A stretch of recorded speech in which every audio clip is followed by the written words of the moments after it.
चला तर मग भाषेच्या दुनियेत जरा डोकावून पाहूया. कधी विचार केला आहे का की काही वाक्य एखाद्या मस्त चित्रपटासारखी एकदम प्रवाही वाटतात, तर काही मात्र अगदीच कंटाळवाणी वाटतात. म्हणजे बघा, आपण अनेकदा असं काहीतरी वाचतो किंवा ऐकतो जे कुठेतरी खटकतं, नाही का? तेच शब्द पुन्हा पुन्हा, आणि मग वाक्याचा सगळा जो काही प्रभाव असतो तो निघून जातो. तर आज आपण याच समस्येवर बोलणार आहोत. आता हे वाक्य ऐका. सारा एक हिरो आहे. सारा गुन्हेगारीशी लढते. सारा शूर आहे. कसं वाटतंय ऐकायला? थोडं अडखळल्यासारखं वाटतंय, हो ना? आणि इथेच आपल्या कथेची नायिका आहे सारा. पण ह्या समस्येचं उत्तर आपल्याला कुठे मिळणार आहे माहितीये? एका चित्रपटाच्या सेटवर. हो, तुम्ही अगदी बरोबर ऐकलं. हा जो फिल्म सेट आहे ना, तोच आपल्याला सर्वनामांचं सगळं रहस्य उलगडून दाखवणार आहे. अगदी बरोबर. हाच तो सगळ्यात महत्त्वाचा मुद्दा आहे. सर्वनाम म्हणजे दुसरं तिसरं काही नसून ते आहे नामाचं स्टंट डबल, जो वाक्यात नामाच्या जागी येतो आणि सगळं संभाषण एकदम सोपं आणि प्रभावी बनवतो. चला तर मग आपल्या या फिल्ममधल्या कलाकारांना भेटूया. एका बाजूला आहे आपलं नाव, म्हणजे वाक्याची खरी स्टार सारा. आणि दुसऱ्या बाजूला आहे तिचा स्टंट डबल, म्हणजे सर्वनाम, जो तिच्या जागी येऊन वाक्याला एक वेगळाच दम देतो. इथे बघा, फरक किती स्पष्ट आहे. नाम म्हणजे वाक्याचा मूळ अभिनेता आणि सर्वनाम म्हणजे त्याचा स्टंट डबल, जो वाक्यातली कृती अगदी सहज आणि सोपी करून टाकतो. किती सोपं आहे हे. याला म्हणूया टेक 1. हे वाक्य थोडं अडखळल्यासारखं वाटतंय, नाही का?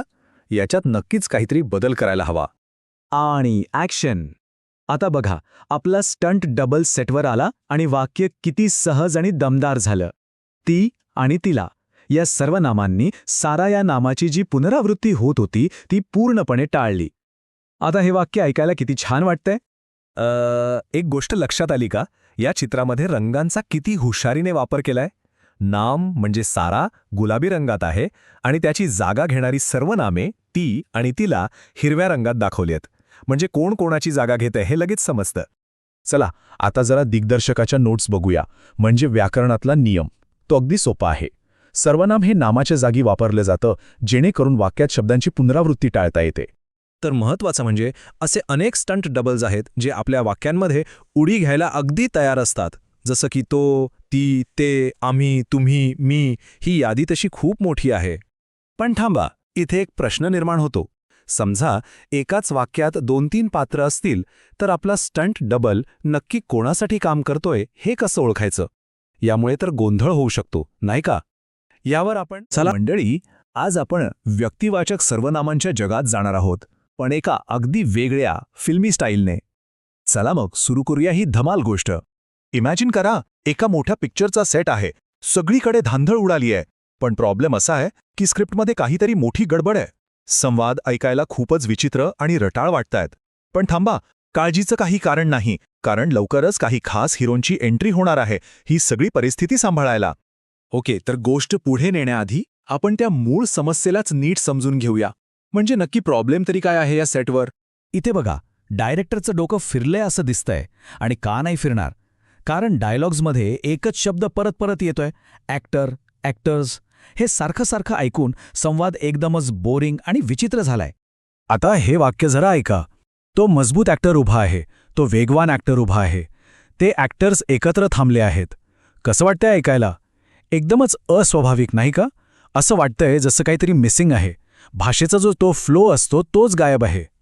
आणि याच क्षणी सीनमध्ये एंट्री होतीये आपल्या खऱ्या हिरोंची. एक अशी जबरदस्त टीम जी भाषेला वाचवायला आलीये. सादर करत आहोत द प्रोनाउन स्क्वॉड. चला टीममधल्या पहिल्या मेंबरला भेटूया. हा आहे मी किंवा मला स्टंट डबल. याचा रोल काय? तर हा आहे स्वतःबद्दल बोलणारा हिरो. म्हणजे जेव्हा कोणी स्वतःविषयी बोलतं तेव्हा हा नामाच्या जागी येतो आणि वाक्याला एकदम परफेक्ट बनवतो. आता येतोय तू किंवा तुम्ही स्टंट डबल. हा हिरो तेव्हा कामाला येतो जेव्हा आपण समोरच्या व्यक्तीशी बोलतो. याच्यामुळे संवाद एकदम डायरेक्ट आणि पर्सनल होतो. आता भेटूया आम्ही, आम्हाला, स्टंट स्क्वॉडला. हे आहेत खरे टीम प्लेयर्स. जेव्हा बोलणारा स्वतः एका ग्रुपचा भाग असतो आणि सगळ्यांच्या वतीने काहीतरी सांगत असतो, तेव्हा ही पूर्ण टीम कामाला लागते. आणि ही बघा, ते त्यांना स्टंट स्क्वॉड. ही टीम तेव्हा पिक्चरमध्ये येते जेव्हा आपल्याला इतर लोकांबद्दल किंवा वस्तूंच्या गटाबद्दल बोलायचं असतं. अरे हो, आणि या स्क्वॉडचा एक महत्त्वाचा भाग म्हणजे हा 8 कॅमेरा ड्रोन. हा आहे यांचा मानवरहित सपोर्ट. निर्जीव वस्तू, प्राणी किंवा अशा गोष्टी ज्यांना आपण स्पर्श करू शकत नाही त्यांच्यासाठी हा ड्रोन नेहमीच तयार असतो. ठीक आहे, टीमची ओळख तर झाली, पण या हिरोजना कास्ट कसं केलं जातं यांचे पण काही नियम आहेत. चला ते नियम जरा समजून घेऊया. तर प्रत्येक हिरोचा रोल 2 महत्त्वाच्या गोष्टींवर ठरतो. एक म्हणजे पर्स्पेक्टिव्ह म्हणजेच दृष्टिकोन, आणि दुसरा म्हणजे फॉर्म म्हणजेच रूप. हेच आहे यांचं सिक्रेट कास्टिंग प्रोफाईल. सोप्पा आहे. पर्स्पेक्टिव्ह म्हणजे कोण बोलतंय. जर बोलणारी व्यक्ती स्वतः असेल तर तो झाला फर्स्ट पर्सन, म्हणजे मी किंवा आम्ही. समोरच्या व्यक्तीबद्दल बोलत असू तर तो झाला सेकंड पर्सन, म्हणजे तू किंवा तुम्ही. आणि जर आपण तिसऱ्याच कोणाबद्दल बोलत असू तर तो झाला थर्ड पर्सन, तो, ती, ते. आता फॉर्म म्हणजे काय, तर वाक्यात त्या सर्वनामाचा रोल काय आहे. तो सब्जेक्ट आहे म्हणजे क्रिया करणारा, जसं की ती उभी आहे, किंवा तो ऑब्जेक्ट आहे म्हणजे ज्याच्यावर क्रिया घडतेय, जसं की डायरेक्टरने तिला पाहिलं रोल बदलला की सर्वनाम पण बदलतं. चला तर मग आता वेळ झालीये बघायची की ही स्क्वॉड कामाला लागल्यावर काय कमाल करते. तो बोरिंग सीन आता कसा बदलतो. Lights, camera and action. आणि हे बघा, फरक अगदी स्पष्ट दिसतोय. डावीकडे आहे तीच रटाळ पुन्हा पुन्हा येणारी स्क्रिप्ट, आणि उजवीकडे बघा प्रोनाऊन स्क्वॉडने जादू फिरवल्यानंतरची एकदम दमदार आणि प्रभावी स्क्रिप्ट. काय फरक आहे. आता ऐका, किती सहज आणि नैसर्गिक वाटतंय हे. ती उभी आहे, तो उभा आहे, ते एकत्र थांबले आहेत. बघा, ती, तो आणि ते या सर्वनामांनी ॲक्टर आणि ॲक्टर्स या शब्दांची जागा किती परफेक्टपणे घेतली आहे. तर ही सगळी ॲक्शन पाहिल्यानंतर चला आता या सगळ्याला एकत्र बांधूया. थोडक्यात याची एक ऑफिशियल व्याख्या काय आहे ते बघू. आपण या सगळ्या हिरोंना भेटलो, त्यांची कामं पाहिली. पण मग व्याकरणच्या भाषेत हे व्यक्तिवाचक सर्वनाम म्हणजे नेमकं काय असतं. तर मुद्दा असा आहे की व्यक्तिवाचक सर्वनाम म्हणजे असा शब्द जो एखाद्या विशिष्ट व्यक्ती किंवा वस्तूला रिप्रेझेंट करतो, आणि तो वेगवेगळ्या दृष्टिकोनातून म्हणजे मी, तू, तो, ती, ते, आम्ही, आणि वेगवेगळ्या रूपांमध्ये येतो, म्हणजे मला, त्याला, तिला, आम्हाला, त्यांना. तर आता लक्षात आलं असेल की हे संपूर्ण चित्र किती हुशारीने तयार केलंय. या प्रोनाऊन स्क्वॉडमुळेच आपलं बोलणं, आपलं संभाषण जास्त सोपं, स्पष्ट आणि प्रभावी होतं, आणि म्हणूनच त्याला मिळतो ग्रीन लाईट. आणि जाता जाता एक शेवटचा प्रश्न. विचार करा, जर आपल्या भाषेमध्ये शब्दांसाठी हे स्टंट डबल्स म्हणजेच सर्वनामं नसतीच, तर आपलं बोलणं कसं असतं. जरा विचार करण्यासारखी गोष्ट. तर मंडळी, आज आपण व्यक्तिवाचक सर्वनामांच्या जगात प्रोनाऊन्स म्हणजेच मालकी दाखवणारी सर्वनामं एका खूपच वेगळ्या आणि मजेदार पद्धतीनं समजून घेऊया. तयार आहात एका सुपरहिरो ॲक्शनसाठी. बोलताना किंवा लिहिताना असं होता ना कधीकधी, एकच शब्द पुन्हा पुन्हा येतो आणि सगळा गोंधळ उडतो. पण काळजी नसावी, यावर एक जबरदस्त उपाय आहे, आणि आज आपण तोच पाहणार आहोत. जरा विचार करा, एक मोठा फिल्म सेट आहे, सगळीकडे लाईट्स, कॅमेरे, जोरदार तयारी सुरू आहे. पण थांबा, इथे भाषेच्या एका छोट्याशा चुकीमुळे कामाचा सगळा वेगच थांबलाय आणि गोंधळ उडालाय. तर हा सगळा गोंधळ सुरू तरी कुठून झाला. चला या कथेच्या पहिल्या भागात पाहूया की नेमकी अडचण आहे तरी काय. ऐकलत का, किती विचित्र वाटतंय हे वाक्य, नाही का. प्रोप मास्टर हा शब्द सारखा सारखा आल्यामुळे ऐकायला तर विचित्र वाटतंच आहे, पण नक्की कोणाबद्दल बोललं जातंय हे समजायलाही अवघड जातंय. आणि बघा, या भाषेच्या गोंधळाचा परिणाम थेट सेटवर दिसतोय. एक ॲक्टर कन्फ्यूज होऊन उभा आहे, बिचारा प्रॉप मॅनेजर वैतागलाय, आणि सगळीकडे वस्तू अस्ताव्यस्त पडलेत. कोणती वस्तू कोणाची हेच कोणाला कळेना असं झालंय. म्हणजे मुद्दा फक्त वाक्य विचित्र वाटण्याचं नाहीये. अशा पुनरावृत्तीमुळे मालकी हक्क कोणाचा हेच कळत नाही आणि संवाद साधणंच कठीण होऊन बसतं. पण जिथे समस्या असते तिथे उपाय पण असतोच, आणि या गोंधळाला संपवण्यासाठी आता एंट्री होत आहे आपल्या कथेच्या खऱ्या हिरोंची, पॉझेसिव्ह प्रोनाऊन्स म्हणजेच आपली स्टंट स्क्वॉड. हे बघा, निळ्या आणि सोनेरी रंगांच्या वेशात आलेले हे सुपर हिरो आता कामाला लागले आहेत. त्यांचं एकच मिशन आहे, गोंधळ दूर करणं आणि प्रत्येक वस्तूची मालकी स्पष्ट करणं. या स्क्वॉडमधला प्रत्येक सदस्य आपापली जबाबदारी चोख बजावतोय. एक जण प्रॉप गनवर माईन म्हणजे माझी म्हणून हक्क सांगतोय, तर दुसरा पानापक्कडवर हिज म्हणजे त्याचा म्हणून शिक्का मारतोय. एक सदस्य तलवारीवर हर्स म्हणजे तिची असं लेबल लावतेय, ड्रोनला इट्सने टॅग केले जाते, आणि स्कूटर्स देअर्स म्हणजेच त्यांच्या म्हणून ओळखल्या जात आहेत. पण हे सुपरहिरो नक्की काम कसं करतात. चला त्यांची ही मालकी हक्क स्पष्ट करण्याची खास पद्धत जरा जवळून पाहूया. त्यांच्या कामाचं सगळं रहस्य दडलंय ते त्यांच्या मागे भिंतीवर लावलेल्या या पजेशन मॅपमध्ये. पजेसिव्ह प्रोनाउन्स कसे काम करतात हे समजून घेण्यासाठी हा नकाशा म्हणजे जणू काही एक ब्लूप्रिंटच आहे. या नकाशाचं लॉजिक अगदी सोपं आहे. तो एका व्यक्तीला, जसं की त्या स्त्रीला, एका सर्वनामाशी म्हणजे हर्जशी जोडतो आणि त्या सर्वनामाला तिच्या वस्तूशी म्हणजे स्वॉर्डशी जोडतो. झालं, मालकी एकदम स्पष्ट. आत्ता जेव्हा या सुपरहिरोंनी सगळी सूत्रं आपल्या हातात घेतली आहेत तर त्याचा परिणाम काय झाला असेल, चला बघूया.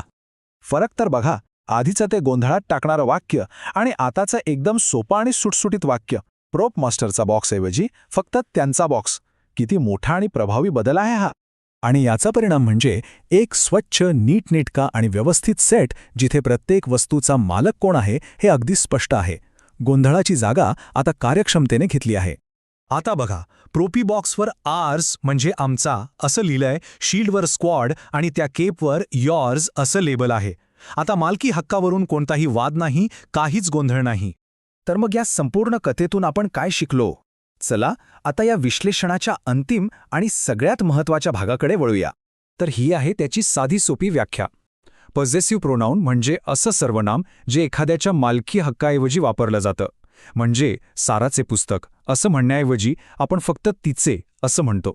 आणि याची काही नेहमीच्या वापरातली उदाहरणं म्हणजे mine, yours, his, hers, its, ours आणि देअर्स. तर आज आपण पाहिलं की योग्य शब्दांमध्ये किती ताकद असते. ते आपला संवाद किती सोपा आणि प्रभावी बनवू शकतात. आता विचार करण्यासारखी गोष्ट ही आहे की या भाषेच्या सुपरहिरोंची शक्ती आपण आपल्या रोजच्या बोलण्यात स्पष्टता आणण्यासाठी कशी वापरू शकतो. सफर करणार आहोत जिथे शब्द एखाद्या सिनेमातल्या कलाकारांसारखं काम करतात.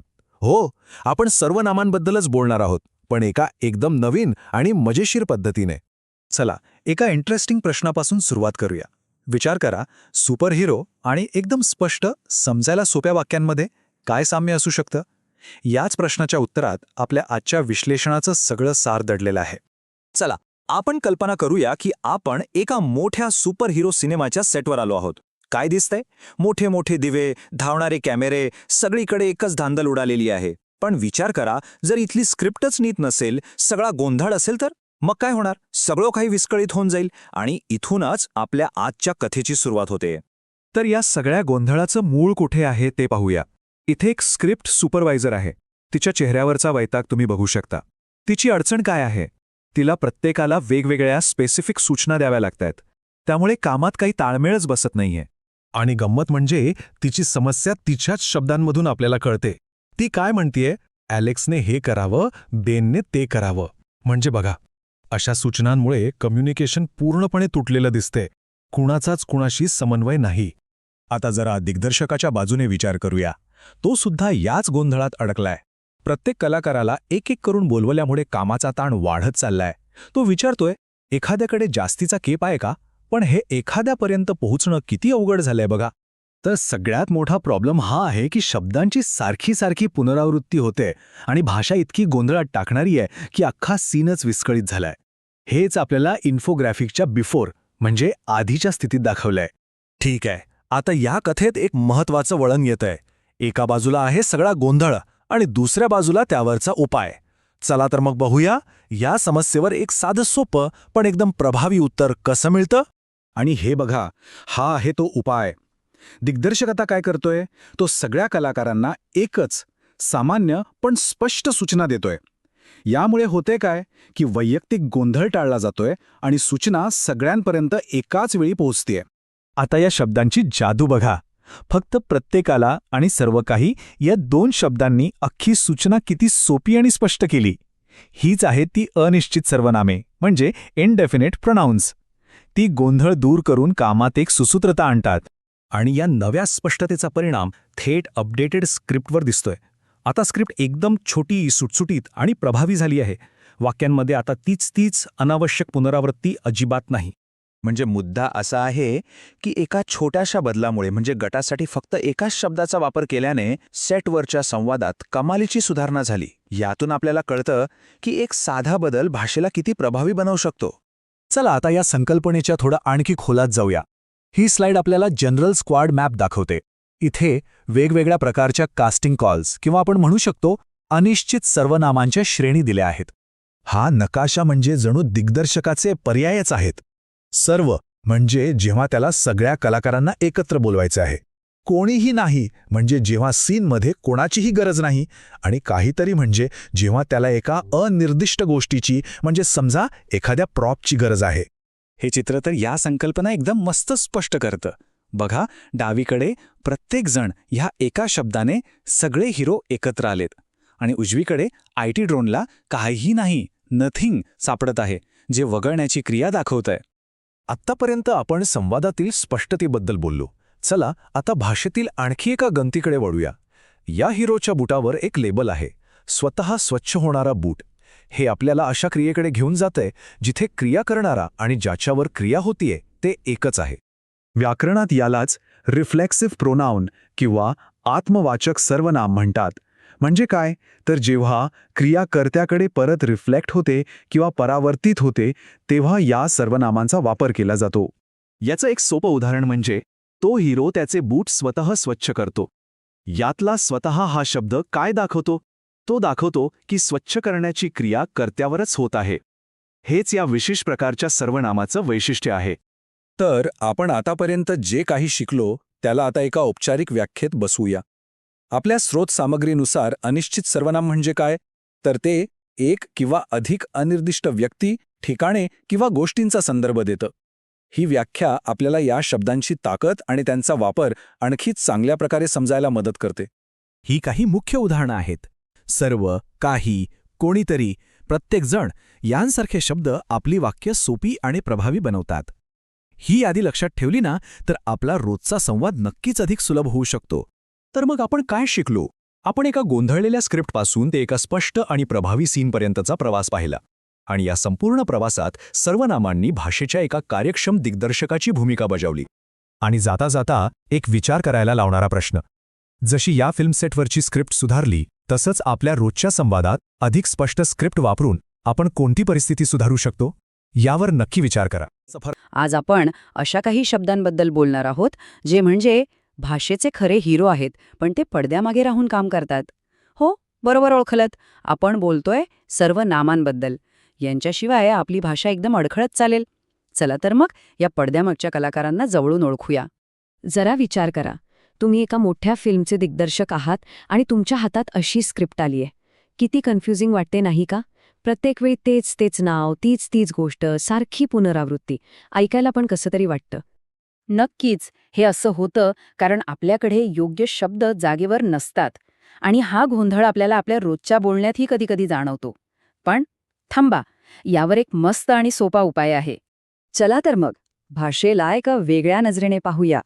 समजा आपली भाषा म्हणजे एक मोठा, गजबजलेला फिल्म प्रोडक्शनचा सेट आहे आणि इथे प्रत्येक शब्दाला एक खास भूमिका दिली आहे, अगदी एखाद्या सिनेमातल्या कलाकारांसारखी. आता बघा, सेटवर सगळं सुरळीत चालण्यासाठी एक स्पेशल टीम तर पाहिजेच ना.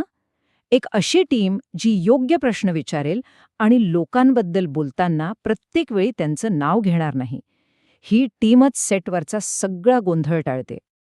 हे बघा, आपला भाषेचा फिल्म सेट. किती धांदल उडाली येथे. दिग्दर्शक आहे, कॅमेरा, ड्रोन फिरतोय आणि हे मध्ये कोण आहेत? हीच आहे आपली सुपर हिरोंची खास टीम जी भाषेला एकदम सोपं आणि स्पष्ट बनवते. आणि या टीमचं काम काय आहे? एकदम सोपं. सुरुवातीला जो आपण गोंधळ पाहिला ना, तो सगळा साफ करायचा आणि स्क्रिप्ट एकदम क्लिअर करायची. चला तर या टीमच्या काही खास सदस्यांना भेटूया. सगळ्यात आधी भेटूया प्रश्न विचारणाऱ्या एक्सपर्ट्सना. ह्यांचं काम आहे योग्य प्रश्न विचारून माहिती बाहेर काढणं. याची व्याख्या तशी खूप सरळ आहे. म्हणजे जेव्हा आपल्याला काही विचारायचं असतं तेव्हा प्रत्येक वेळी नाव घेण्याऐवजी आपण काही शब्द वापरतो. त्यांनाच म्हणतात प्रश्नार्थक सर्वनामं. एकदम टू द पॉइंट. या टीममध्ये प्रत्येकाचं काम ठरलेलं आहे. कोण हा शब्द माणसांना शोधतो, काय वस्तू शोधतं, कोण ते आपल्याला पर्यायांमधून निवड करायला मदत करतं, कोणाला हे विचारतं की क्रिया कोणावर झाली आणि कोणाचे हा शब्द मालकी हक्क विचारतो. सगळं किती व्यवस्थित आहे बघा. बरं, आता या टीममध्ये फक्त प्रश्न विचारणारेच नाहीत, काही जनरल ड्युटीवाले पण आहेत. हे असे सदस्य आहे जे कोणा एका व्यक्तीबद्दल किंवा वस्तूबद्दल बोलत नाहीत, तर सर्वसाधारणपणे उल्लेख करतात. यांचं काम कसं असतं माहितीये? गटागटाने. म्हणजे सर्व किंवा प्रत्येकजण म्हटलं की सगळ्याच्या सगळे आले. काही किंवा अनेक म्हटलं की त्यातले थोडे आले. म्हणजे कोणाचंही नाव न घेता आपण संपूर्ण गटाबद्दल किंवा त्याच्या काही भागाबद्दल अगदी सहज बोलू शकतो. चला, आता या टीमला आपण ओळखलंय, त्यांचं कामही आपल्याला कळलंय. आता बघूया की हे प्रत्यक्ष स्क्रिप्टमध्ये काय कमाल करतात आणि कसा बदल घडवून आणतात. आता बघा गंमत. आधी जी ती किचकट स्क्रिप्ट आठवतेय, आणि आता बघा कोणी, काय आणि सर्व हे शब्द वापरल्यावर तीच गोष्ट किती सोपी आणि सरळ झाली. हीच तर आहे या शब्दांची ताकद. अगदी सरळ प्रश्न आणि उत्तरही पटकन मिळतं. कमीत कमी शब्दांत जास्तीत जास्त परिणाम. यामुळेच भाषा वेगवान आणि प्रभावी बनते. तर मग थोडक्यात काय? तर ह्या टीममुळे होतं काय? प्रश्नार्थक सर्वनामे आपल्याला थेट प्रश्न विचारायला मदत करतात आणि अनिश्चित सर्वनामे शब्दांची पुनरावृत्ती टाळतात. आणि या दोघांमुळे मिळून आपलं संभाषण होतं एकदम स्पष्ट आणि प्रभावी. आता हा भाषेचा फिल्म सेट आणि ही टीम आपल्या सगळ्यांच्याच डोक्यात फिट बसलीये, बरोबर? मग पुढच्या वेळी जेव्हा आपण काही बोलू किंवा लिहू, तेव्हा हा विचार नक्की करूया की आपली ही टीम आपला संवाद आणखी प्रभावी कसा बनवू शकते. नमस्कार. कधी विचार केला आहे का की आपलं व्याकरण म्हणजे ग्रामर हे एखाद्या सिनेमाच्या डिरेक्शनसारखं असू शकतं? आज आपण अशा 4 शब्दांबद्दल बोलणार आहोत जे आपल्या बोलण्यात अगदी एखाद्या फिल्म डिरेक्टरसारखी स्पष्टता आणतात आणि लक्ष वेधून घेतात. चला तर मग हा व्याकरणाचा सिनेमा सुरू करूया. कल्पना करा की आपण एका मोठ्या सुपरहिरो फिल्मच्या सेटवर उभे आहोत. सगळीकडे धावपळ सुरू आहे, लाईट्स, कॅमेरे. पण संवादच जर स्पष्ट नसतील तर मग काय होणार? गोंधळच गोंधळ. पण काळजी नसावी, कारण आपल्याकडे 4 असे जादुई शब्द आहेत जे हा सगळा गोंधळ चुटकीसरशी दूर करू शकतात. ठीक आहे, तर सगळ्यात आधी प्रॉब्लेम काय आहे ते समजून घेऊया. जेव्हा आपली भाषा अस्पष्ट असते, शब्दांची उगाचच पुनरावृत्ती होत राहते, तेव्हा नक्की काय गडबड होते ते पाहू. आपल्याला माहीत आहे प्रत्येक सिनेमाची सुरुवात होते एका स्क्रिप्टने. आणि इथेच ह्याच स्क्रिप्टमध्ये संवादाची गाडी पूर्णपणे रुळावरून घसरलेली दिसतीये. चला बघूया हा गोंधळ नेमका सुरू कुठून झाला. ऐकलेत का? सारा, वस्तू, तिकडची वस्तू. अरे देवा, हेच शब्द परत परत येत आहेत, पण नेमकं कोणत्या वस्तूविषयी बोललं जातंय हे काही केल्या स्पष्ट होत नाहीये. ह्या वाक्यात नेमकेपणाच नाहीये आणि त्यामुळे फक्त गोंधळ वाढतोय. आणि बघा, जेव्हा स्क्रिप्टमध्येच इतका गोंधळ असतो तेव्हा त्याचा परिणाम पूर्ण सेटवर दिसतोच. या डिरेक्टरकडे बघा, किती वैतागलेले आणि थकलेले दिसत आहेत. त्यांच्या क्लॅपबोर्डवर काय लिहिलंय? गोंधळ, टेक 1. हेच होतं जेव्हा आपले शब्द स्पष्ट नसतात. पण थांबा, प्रत्येक समस्येवर एक उपाय असतोच.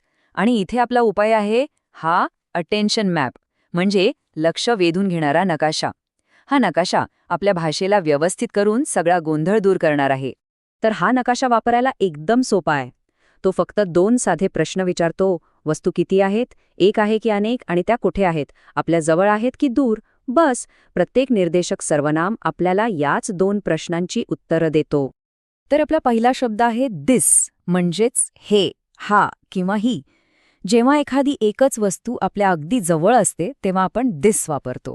जसं की हा सुपरहिरो म्हणतोय धिस क्रेट, म्हणजे हे खोकं जे त्याच्या अगदी जवळ आहे. आता दुसरा शब्द दॅट, म्हणजे ते, तो किंवा ती. जेव्हा एखादी एकच वस्तू आपल्यापासून लांब असते तेव्हा आपण दॅट वापरतो. जसा हा टेक्निशियन लांबच्या पॅनलकडे बोट दाखवून म्हणतोय दॅट पॅनल.